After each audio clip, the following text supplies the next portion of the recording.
She's lost. Lost her husband. Lost her way. Found the darker way. The road that leads into the funnel. Lost her own. Found the whistler from the stars. Eater of dimensions. The blind piper.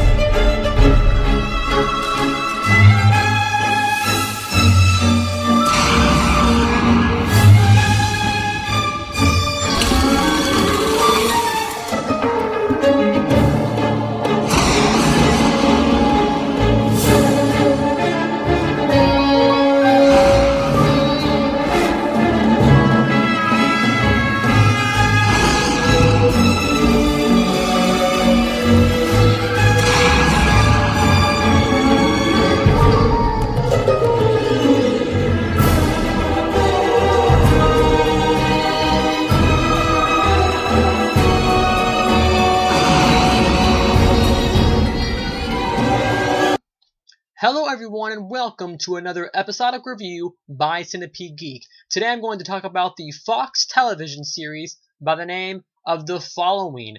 I'm going to talk about episode 2 titled Chapter 2. So without any further ado, let's go ahead and get to it. Pretty much what this episode was, there's some pretty big things that happened in this episode. I wouldn't say this episode was as good as the pilot, because the pilot I really thought was a killer episode. But what the episode titled Chapter 2 did was it built upon its plot, and it gave you a lot of backstory to all the characters, and it gave all the characters a lot more depth.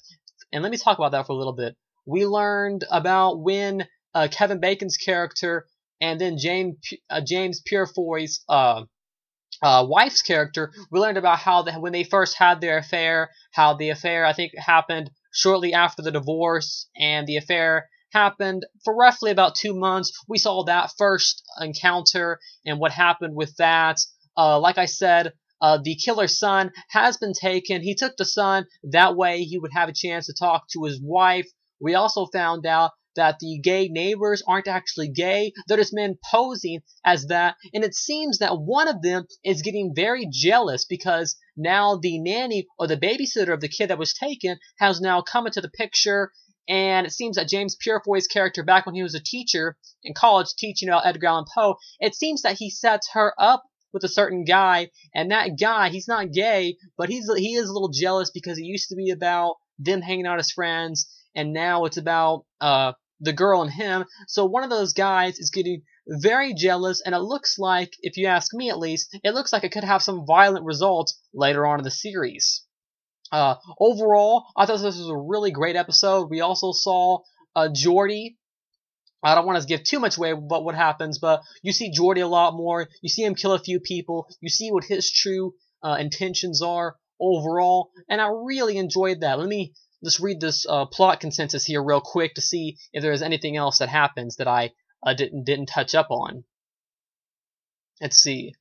It seems also that James Purefoy's wife may not have even loved him at all. She may have just, because he asks her, he asks her some questions while they're in the interrogation room, and it seems that she may have not even ever liked him, and it seemed like she has always liked Kevin Bacon's character and the TV series titled The Following. So it seems like she has always maybe had a thing for him. Overall, my favorite segment of the entire episode is a segment where Geordi lowers himself from the ceiling. I really enjoyed that segment. And then there's also another segment at the end where there's one of the cult members of the killing people. He's wearing a mask of the famous Edgar Allan Poe person, and he's wearing that mask, and he pours some gasoline on someone, and he lights them on fire at the last few moments of the episode. Not a huge spoiler. I guess it kind of is a spoiler, but sorry about that.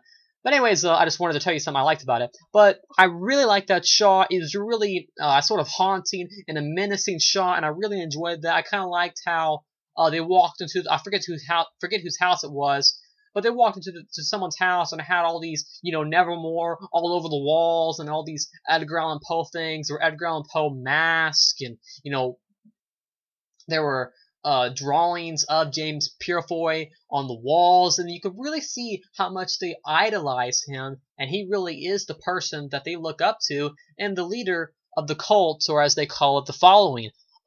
Overall, really solid episode. Like I said, it has kept my interest enough to make me check out the rest of the series. The Following is really shaping up to be a phenomenal series, and I can't wait to see how it turns out. I mean, I'm wondering how they're going to make this, because if you think about it, I'm wondering, this is the kind of thing I could see lasting for 1 or 2 seasons, but I'm wondering how they're going to keep making it go, because right now, it's fresh and new. But if they get to the point where they wipe out James Purefoy's character, the serial killer, then the series can no longer go on. So I'm wondering if they're going to keep him alive or if they're not. And as far as I can tell, I'm sure he'll stay alive for the entire season, probably even seasons to come. Because once you kill off Joe Carroll, played by James Purefoy, once you kill off Joe Carroll, your series goes under, because you can't have, because that's the entire series revolves around his cult, The Following. So I really like that. I like how he's doing all of his commanding from being in a jail cell, and he's not even having to do much effort. He just wants to write a sequel to the book, and I really like that. You can really see how Kevin Bacon is aggravated by what Joe Carroll wants to do with the killing plot, and it's just a really cool series overall, and I'm really enjoying it. Like I said, the pilot episode is still my favorite, but Chapter 2, Episode 2, is just really another great episode to add on to The Following episodic saga. Next Monday's episode comes on at 9 o'clock, I believe. Like I said, Fox, Channel 23, for those of you who have a satellite dish, same thing. Like I said, Fox, and episode 3 will be called The Poet's Fire, and like I said, that comes on February 4th of 2013.